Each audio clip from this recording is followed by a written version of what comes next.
Hello students, हमारा lesson चल रहा था थर्ड लेसन विस्तास बुक का। आई होप आपने पिछला भी किया होगा। You are very well known about this lesson from reading section. हमारे लेसन का नाम है journey to the end of the earth. ये हमारा थर्ड लेसन था तिशानी दोषी, जिसने अपनी समुद्री यात्रा के बारे में बताया। अंटार्कटिका कॉन्टिनेंट के बारे में वो बता रही थी कि किस प्रकार का वहाँ एटमॉस्फेयर अलग है, कि वहाँ ना तो कोई no human beings, no billboard, no trees, इस तरह की चीज़ें कुछ भी नहीं है। तो आगे हम करते हैं कि आगे वो इस लेसन में क्या बता रही है तिशानी दोषी। Human impact. Human impact means human का प्रभाव कैसे पड़ा इस पृथ्वी पर। Human civilisations have been around for a paltry 12,000 years, barely a few seconds on the geological clock. कि मानव ह्यूमन सिविलाइजेशन, मानव सभ्यता यहाँ पर मात्र 12,000 वर्षों से है, जो कि जियोलॉजिकल क्लॉक भूगर्भीय घड़ी में यह मात्र कुछ सेकंड ही होते हैं। कि जो हमारा 12,000 साल हैं वो भूगर्भीय जो घड़ी है उसमें केवल कुछ मात्र सेकंड ही हैं। In short amount of time, इतने छोटे से समय में, इतने छोटे से कालखंड में हमने we have managed to create quite a ruckus etching our dominance over nature with our villages, town, cities, mega cities. और हमने छोटे से कालखंड में बहुत ज़्यादा हलचल मचा दी है, जिसमें हमने क्या कर दिया कि डोमिनेंस, अपना इस प्रकृति के ऊपर डोमिनेंस, अधिकार जमा लिया है। जिसमें हमने क्या किया, अधिकार के रूप में अपने गांव, कस्बे, शहर और महानगर भी बसा दिए हैं। The rapid increase of human populations has left us battling with other species for limited resources. और मानव की जो तेजी से बढ़ती जो जनसंख्या है, इसके कारण हमने जो सीमित साधनों के लिए दूसरी प्रजातियों के साथ हमें लड़ना पड़ा है।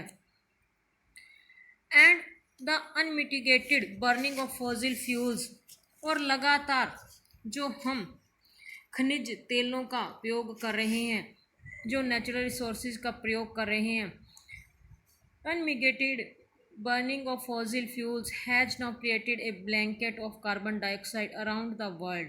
और लगातार खनिज तेलों का जलने के कारण पृथ्वी के चारों कार्बन डाइऑक्साइड की एक ब्लैंकेट, परत, चादर सी बन चुकी है। विच स्लोली, जो कि धीरे धीरे ही but surely increasing the average global temperature, धीरे धीरे ही सही लेकिन निश्चित रूप से पृथ्वी के जो औसत तापमान को बढ़ा रही है।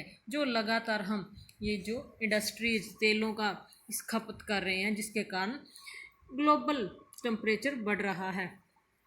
Climate change is one of the most hotly contested environmental debates of our time. जलवायु में जो क्लाइमेट चेंज, जलवायु में परिवर्तन हमारे समय की सबसे अधिक गर्मा गर्म पर्यावरणीय डिबेट मीन्स बहस का आज का मुद्दा बन चुका है।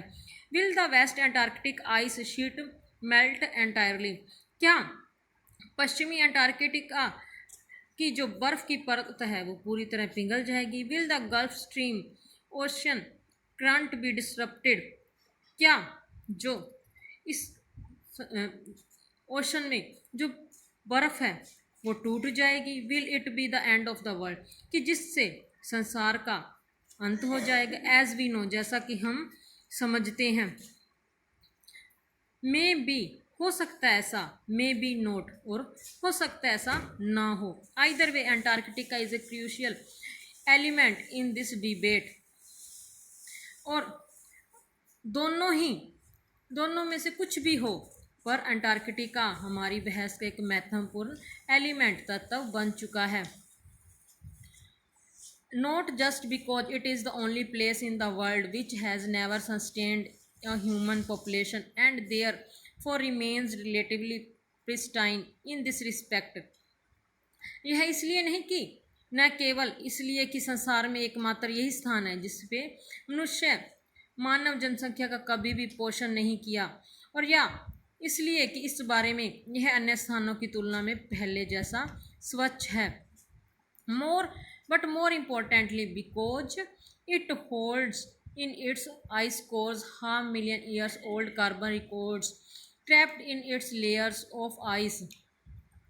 बल्कि यह इसलिए हमारे लिए इम्पोर्टेंट है क्योंकि इसके बर्फ़ के जो आंतरिक सतह है उनकी परतों में 5 लाख वर्ष पुराने कार्बन के रिकॉर्ड कैद किए हुए हैं। If we want to study and examine the earth past present and future, अगर हम पृथ्वी के पास्ट प्रेजेंट और फ्यूचर के बारे में अध्ययन करना चाहते हैं, जांच पड़ताल करना चाहते हैं, Antarctica is the place to go. तो एंटार्कटिका ही ऐसा स्थान है जहां हम जा सकते हैं, जहां हम इसका अध्ययन कर सकते हैं। Students on ice, the programme I was working with on स्कोल्स्की aims to do exactly this by taking high school students to the ends of the world and providing them with inspiring educational opportunities with which will help them foster a new understanding and respect for our planet। अब इस passage में जो हमारी writer है वो बताती है कि हमारा जो ग्रुप गया था स्कोस्की जो हमारा जहाज था, उसके जरिए हम जो कार्य कर रहे थे उस अध्ययन के लिए कि बर्फ़ पर जो हमारा छात्रों का कार्यक्रम था जिसमें मैं भी शामिल थी, स्कोस्की पर कार्य कर रही थी, उसका मेन मकसद क्या था कि हाई स्कूल के स्टूडेंट्स को दुनिया के उस छोर पर, उस किनारे पर ले जाकर उन्हें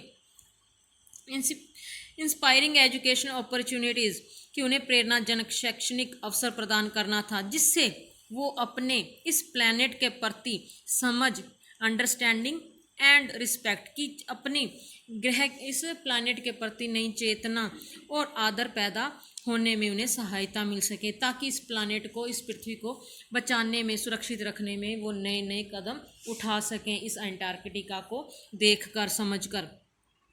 It's been in operation for 6 years now, headed by Canadian Geoff Green, who got tired of carting celebrities and retired। यह जो कार्यक्रम था जो कि इसे शुरू हुए अब 6 वर्ष हो चुके हैं, इसका जो प्रमुख था कनाडा का जॉफ ग्रीन है, जो क्या करता था कि वो पहले स्टूडेंट्स को नहीं लेकर जाता था, वो पहले प्रसिद्ध और सेवानिवृत्त जो अमीर जिज्ञासुओं को वहाँ लेकर जाता था, जिससे वो क्या हो चुका था, rich curiosity seekers who could only give back in A limited way. और जो अमीर और उन जिज्ञासुओं को लेकर जाता था जिससे वो तंग आ चुका था और वे लोग केवल सीमित रूप में ही पृथ्वी के लिए कुछ कर सकते थे। विद स्टूडेंट्स ऑन आइस, और इस बर्फ पर छात्रों का कार्यक्रम जो था, he offers a future generation of policy makers a life changing experience at an age when they are ready to absorb, learn and most importantly act. ये जो उसने स्टूडेंट्स का जो कार्यक्रम था वह नीति निर्धारक जो हमारी आने वाली भावी पीढ़ी को जीवन परिवर्तन कर देने के लिए अनुभव प्रदान करने वाला था। वो स्टूडेंट्स जो कि अपनी उस आयु में थे जहाँ वो ग्रहण करने के लिए, सीखने के लिए तत्पर थे, और सबसे महत्वपूर्ण बात थी कि वो कुछ नया करने के लिए भी तैयार थे। The reason the program has been so successful is because it's impossible to go anywhere near the South Pole and not be affected by it। अब इस कार्यक्रम की सफलता का कारण यह भी था कि जो साउथ पोल के जो समीप कहीं भी जाना और उससे प्रभावित हुए बिना रहना ऐसा असंभव था। It is easy to be blase about polar ice caps melting while sitting in the comfort zone of our respective latitude and longitude।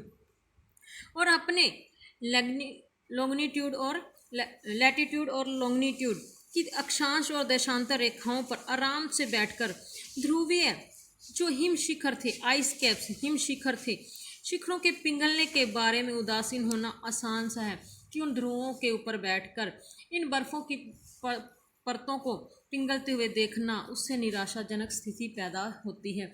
But when you can visibly see glaciers retreating and ice shelves collapsing, you begin to realise that the threat of global warming is very real. परंतु जब आप प्रत्यक्ष रूप से him नदी को घटते हुए और हिम कगारों को, हिम के जो बर्फ के पहाड़ों को ढहते हुए देखते हो तो आपको लगने लगता है कि विश्व के बढ़ते तापमान का खतरा बहुत वास्तविक है। Antarctica, because of her simple ecosystem and lack of biodiversity, is the perfect place to study how little changes in the environment can have big repercussions। अब राइटर यहाँ बता रही है कि किस प्रकार छोटे छोटे चेंजेज जो हम कर रहे हैं जिसके कारण एटमॉस्फेयर में बड़े बदलावों का कारण बन जाता है। कि Antarctica because of a simple ecosystem, कि क्योंकि इसकी पर्यावरण स्थिति जो बिल्कुल सरल है और वहाँ जैव विविधता भी नहीं है। यह एक अच्छा स्थान है, आदर्श स्थान है जहाँ पर अध्ययन किया जा सकता है, जहाँ भी वातावरण में थोड़े से परिवर्तन की कितनी बड़ी प्रक्रिया होती है, ये अध्ययन अंटार्कटिका पर हम कर सकते हैं। Take the microscopic phytoplankton, those grasses of the sea that nourish and sustain the entire southern ocean's food chain।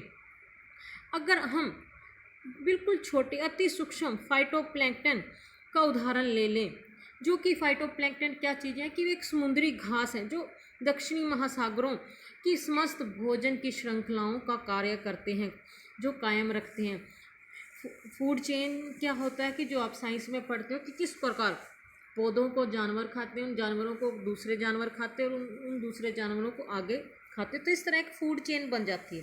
तो अगर हम समुद्री इस फाइटोप्लैंक्टन को ले लें कि अगर ये प्रभावित हो रहा है तो इसके कारण जो ओशंस जो लाइव्स हैं वो कितना प्रभावित होगा इसके साथ। The single celled plants use the sun's energy to assimilate carbon and synthesis organic compounds in that wondrous and most important